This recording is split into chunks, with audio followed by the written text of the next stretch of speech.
The war continues, child. I cannot say when it will end. You may not remember us. You may not have been born among us. But I urge you to join us. The Witch Queen, the ancient leader of Lemuria, a worshipper of Dagon and a refugee from her fractured homelands.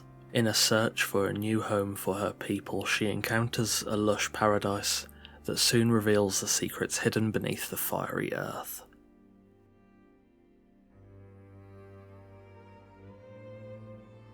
The ancient lands of Lemuria were a lush paradise, and the Lemurians were people of the sea. Voyagers, fishermen, traders.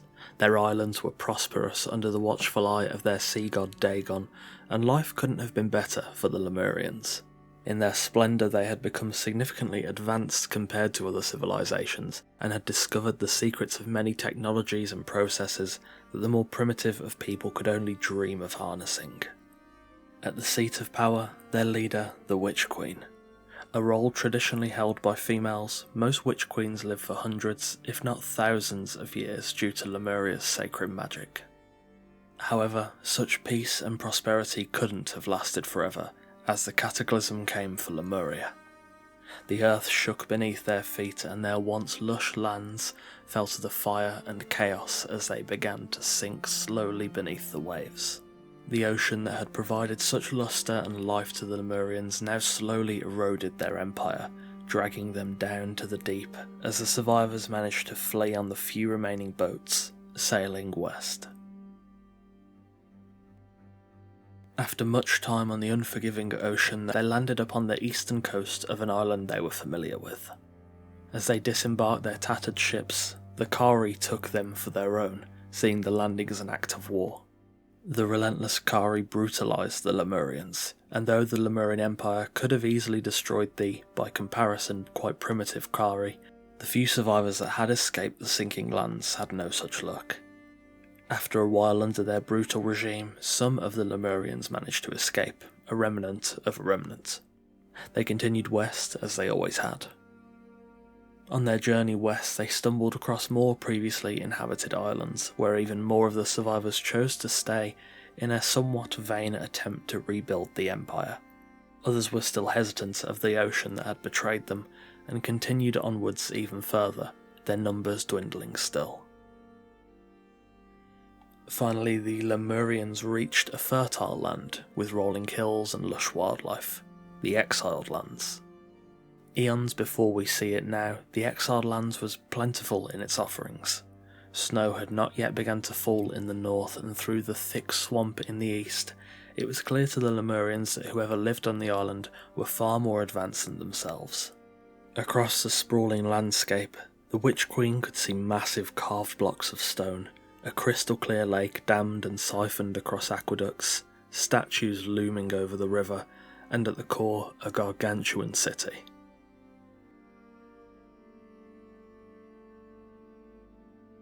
After reaching the Exiled Lands, the Lemurians soon came into contact with the Giant Kings.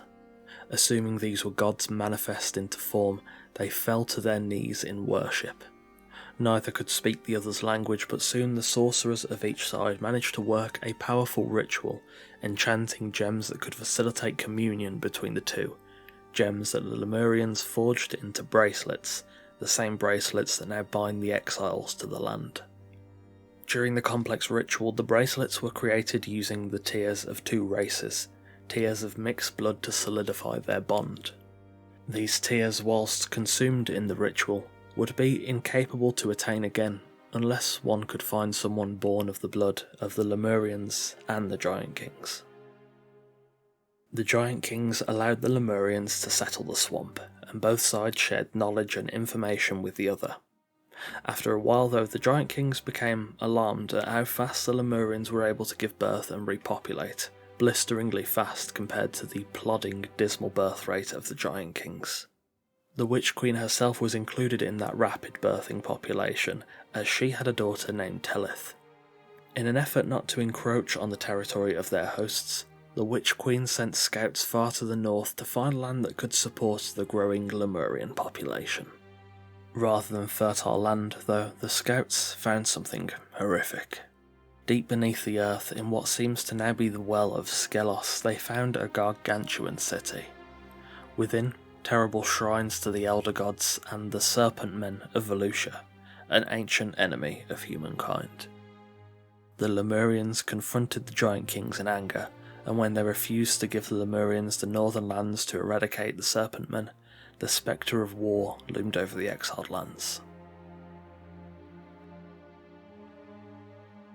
In an attempt to take an early upper hand in the war, the Giant Kings corrupted the bracelets they had helped create, binding the Lemurians to the land.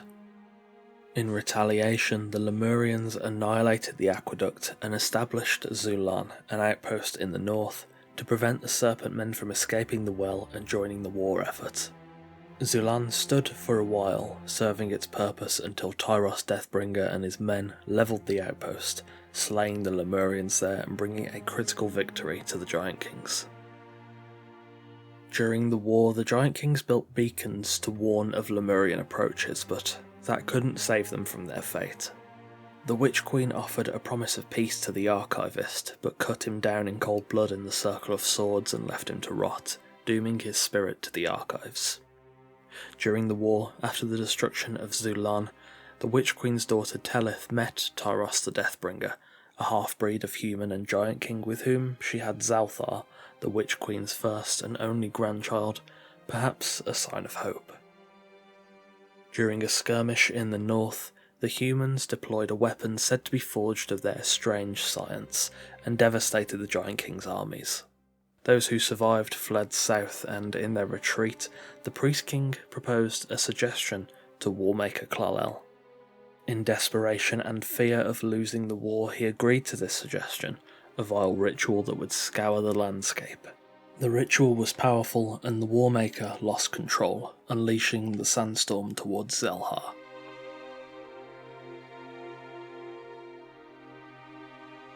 However, at the last moment, a Lemurian priest named Petruso used the power of Dagon to anchor the elemental controlling the sandstorm to himself, preventing it from moving further east and saving his people. Unfortunately, by binding himself to the sandstorm, the elemental was locked into a temporal loop, doomed to repeat its interrupted path over and over again, eventually, eons later, sending Petruso insane.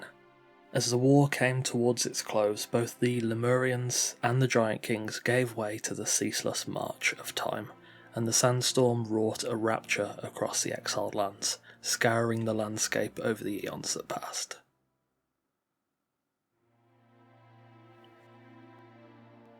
Somehow, whether through sheer luck, strange magic, or both, the Witch Queen survived in some form. She may not have been corporeal and physical in the world, but her spirit lived on in some way. The strange machinations of death are unclear to anyone blessed by life, but regardless of her fate, a part of the Witch Queen continued to live on in her mask, full of fury and vengeance against the Giant Kings, fueled by the death of her people. Eons later, Rasma of Shem happened upon the mask. It's not clear exactly how she came upon this ancient mask, but when she put it on, she saw herself stood upon an island in a vast ocean, an ocean of time. The mask had previously been used as a ceremony item to commune with Dagon, and now that same mask was an avarice for the spirit of the Witch Queen to rebuild her Lemurian empire once more, even if her people were little but faint memories. This is where we find the physical embodiment of the Witch Queen within her palace at Xel-Ha. Rasma of Shem has been possessed by the mask, forced to attempt to rebuild the palace by the Witch Queen's spirit. As we defeat her stone guardians, avoid her mystical powers, and finally cut down the Witch Queen, we acquire the mask, one of the keys for finally removing the slave bracelet. Whether by sheer luck or a parting gift from the spirit of the Witch Queen, Rasma manages to survive the wounds we inflict, and can later be found at her home in Sepameru. All I have are fragments. Her memories evaporate from my mind like mists above the oasis. If you have questions, you must ask them quickly. My mind is leaking, purging itself of all traces of that woman. She's still left with fleeting memories of the Witch Queen, of the sadness at the death of her people, hope from the birth of Xel-Ha, and disgust at what was found in the blackened pits of the Well of Skelos.